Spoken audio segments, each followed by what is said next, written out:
ჩვენ ახლა ვართ კურორტ მენჯის ტერიტორიაზე, წყლის საქაჩი ნაგებობის პირდაპირ ყოფილი წყლის საქაჩი, სადაც იაპონელები ჯგუფმა ჩვენი ჩვენ სენაკთან თანამშრომლობით მცირე, მაგრამ საკმაოდ საინტერესო საგულისხმო პროექტი განახორციელეს.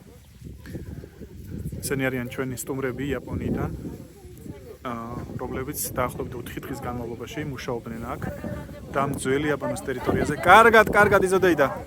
და ამ ძველი იაპონიის ტერიტორიაზე მათ მოაწყეს ეს ნაგებობა, სადაც შესაძლებელი არის გარკვეული თერაპიული პროცედურების მიღება. ეს იყო ის აბანო, რომელიც საკმაოდ ცუდ მდგომარეობაშია, ხედავთ კადრში. და ადამიანები არა მარტო სენაკიდან, არამედ თქვათ დასავლეთ საქართველოს სხვა რეგიონებიდან, ბათუმიდან ხშირად ჩამოდიან განსაკუთრებით უფროსი თაობის ადამიანები და ისინი საკმაოდ ცუდ პირობებში იღებდნენ თერაპიას. მაგრამ ჩვენი იაპონელი მეგობრების დახმარებით, რომლებიც 4 დღის განმავლობაში აქ მუშაობდნენ, მოაწყეს ასეთი გარე აბაზანა, ასე ვთქვათ, საზაფხულო. კიდევ შესაძლებელია გასვლა.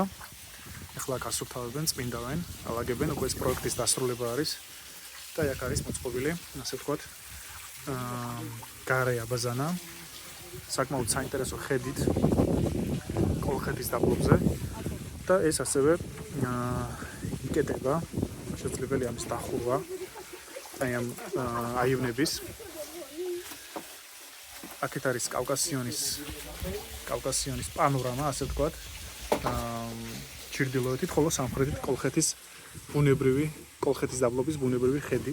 ეს არის აბაზანა. აქეთ იაპონური კულტურისთვის დამახასიათებელი ბამბუკის ელემენტებით, რომელიც იკეტება ასე თავისი საკეთით, რადგანაც აქ ძროხები ხშირად ბალახობენ და მათ რომ დააბინძურებნათ და ასე ვთქვათ, გააფუჭონ აქაურობა.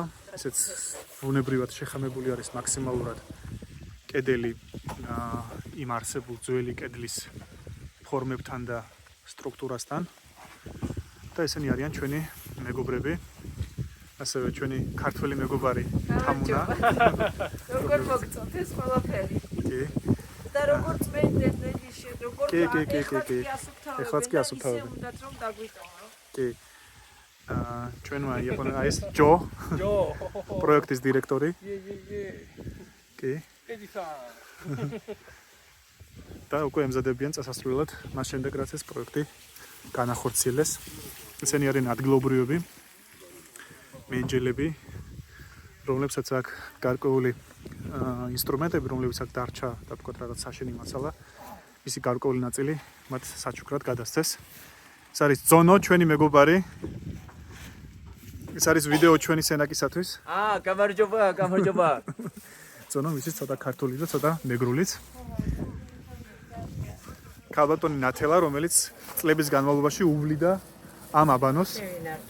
კი, რომელსაც დიდი წვლილი მიუძღვნის ამ აბაზანის თუ აბანოს შენარჩუნებაში. და ჩვენი მეგობრები იაპონიიდან.